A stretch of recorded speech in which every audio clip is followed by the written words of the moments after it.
আমার প্রিয় ছাত্রছাত্রীরা, আজ এই ভিডিওতে আমি ওএসসি স্কলারশিপ নিয়ে আলোচনা করব। কারা এই স্কলারশিপে আবেদন করতে পারবে, কত পার্সেন্ট নাম্বার থাকতে হবে, কি কি ডকুমেন্টস লাগবে, আবেদন করার লাস্ট ডেট কবে, এই সমস্ত বিষয় নিয়ে আজকের ভিডিওতে আমি আলোচনা করব। তাই তোমরা ভিডিওটা স্কিপ না করে একদম শেষ পর্যন্ত দেখতে থাকো এবং চ্যানেলে নতুন হলে অবশ্যই চ্যানেলটিকে সাবস্ক্রাইব করে রেখো। আমি এই চ্যানেলে এডুকেশন রিলেটেড বিভিন্ন আপডেট দিয়ে থাকি। এছাড়াও ক্লাস 11 থেকে গ্র্যাজুয়েশন পর্যন্ত বিভিন্ন বিষয়ের বিভিন্ন টপিক নিয়ে আলোচনা করি। এছাড়াও ফ্রি অফ কস্ট বিভিন্ন সাবজেক্টের নোটসের পিডিএফ দিয়ে থাকি। তো তোমরা অবশ্যই চ্যানেলটিকে সাবস্ক্রাইব করে রাখতে পারো। তো দেখো, আমি এখানে ওএসসি স্কলারশিপের যে অফিসিয়াল ওয়েবসাইট oasis.gov.in ওপেন করে রেখেছি। তো প্রথমেই তোমাদের দেখিয়ে রাখি, এখানে দেখো হেল্পলাইন নাম্বার। তোমাদের যা কিছু কোয়ারিজ আছে তোমরা এই নাম্বারে কল করে জেনে নিতে পারো, অথবা তোমরা কমেন্ট বক্সে কমেন্ট করেও আমাকে জানাতে পারো। তো দেখো, এখানে বলা হচ্ছে যে 2024-25 সেশনের জন্য pre matric SC, pre matric ST, pre matric OBC অর্থাৎ যারা ক্লাস 9-10-এ পড়ো, তোমরা যখন ওএসসি স্কলারশিপটা অ্যাপ্লাই করবে সেটা প্রি ম্যাট্রিক বলা হয়।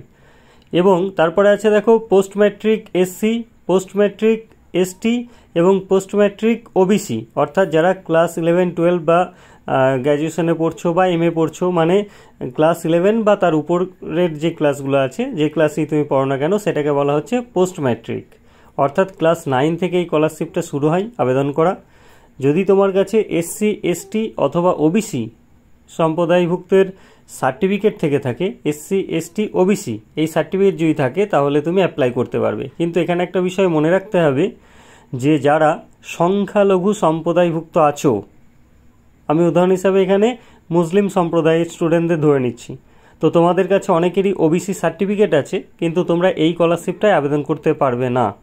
তোমাদের জন্য ঐক্যশ্রী স্কলারশিপ আছে, তোমরা ঐক্যশ্রী স্কলারশিপেই কিন্তু আবেদন করতে পারবে। তুমি যে পার্সেন্ট নাম্বারই পেয়ে থাকো না কেন, তুমি যে ক্লাসেই পড়ে থাকো না কেন, তোমাদের ঐক্যশ্রীটা কিন্তু ক্লাস 1 থেকেই স্টার্ট হয়ে যায়। তো ক্লাস 1 থেকে তুমি যে ক্লাসেই পড়াশোনা করো, তুমি কিন্তু ওই স্কলারশিপে আবেদন করতে পারবে, ঐক্যশ্রী স্কলারশিপে। আর ঐক্যশ্রী স্কলারশিপের ভিডিও অলরেডি আমার চ্যানেলে আমি দিয়ে রেখেছি, তোমরা দেখে নিও।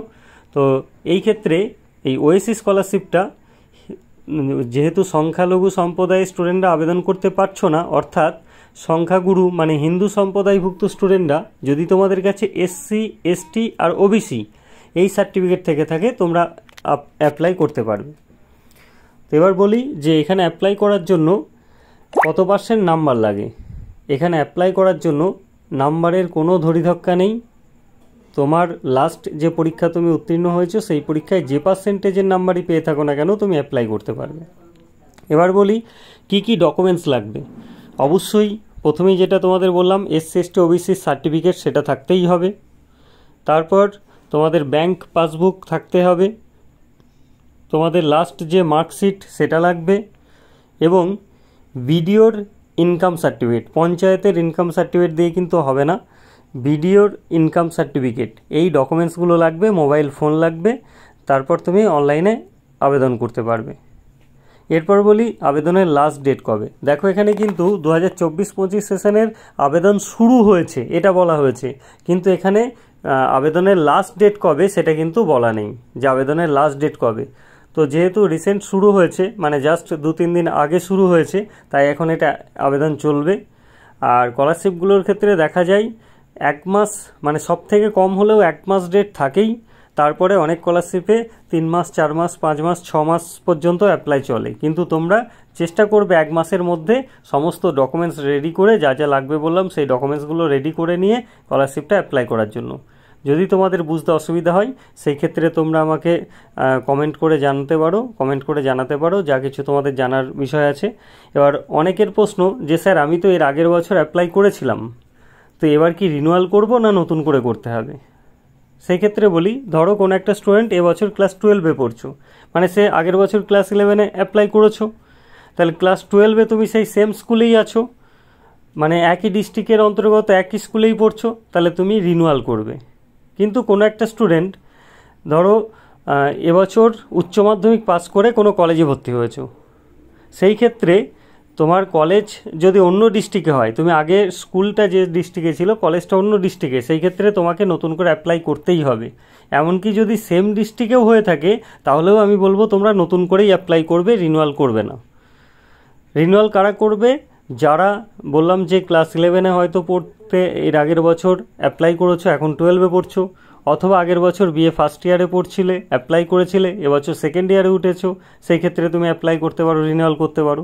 আর তাছাড়া সবাই ফ্রেশভাবে অ্যাপ্লাই করবে। যদি তোমাদের বুঝতে অসুবিধা হয় তাহলে সেক্ষেত্রে অবশ্যই তোমরা কমেন্ট করো, আমি চেষ্টা করি তোমাদের সবার কমেন্ট পড়ার এবং উত্তর দেওয়ার।